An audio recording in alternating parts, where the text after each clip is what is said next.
Okay, last night when I quit this job, there's the glorious GMAC motor.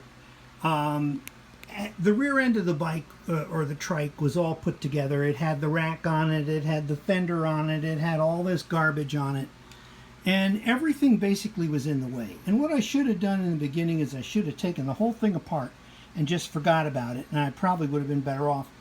The problem was last night, right down here, if you look at the gear hub, you can see the distance between the cassette and the rear dropout and the frame.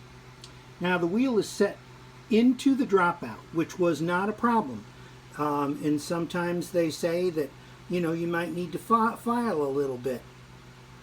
But as you can see here, the wheel, without the derailleur on and all that stuff, the wheel fit right down into the dropouts without a big issue on both sides.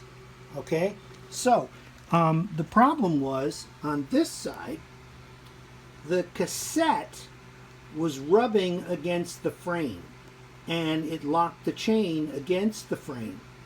So what I did is, the other thing I want to add here is a caveat. That previous video, the frame spreading, you're wasting your time. Aluminum, you can damage it, you can break it, you can break a weld, but it will spring right back to the original size that was before. So you can move it out as much as you like. What you'll have to do is, if you need to spread it, but when you do, make sure that everything you need to go in there is ready. Make sure that you've got a spacer between the cassette and the frame on the right hand side, otherwise your frame will slip right back up against the cassette and the chain will lock against the frame and it will not turn. What I'm going to do now is I'm going to tighten these bolts down. I had a quick release on this before. Now I don't have a quick release, but I'm not worried about that.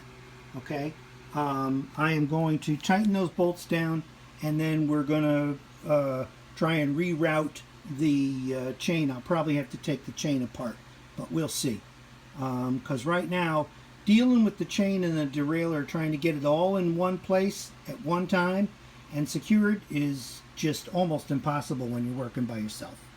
Okay, I mean, I only have two hands, so that's what I'm going to end up doing. All right, I'll talk to you in a bit.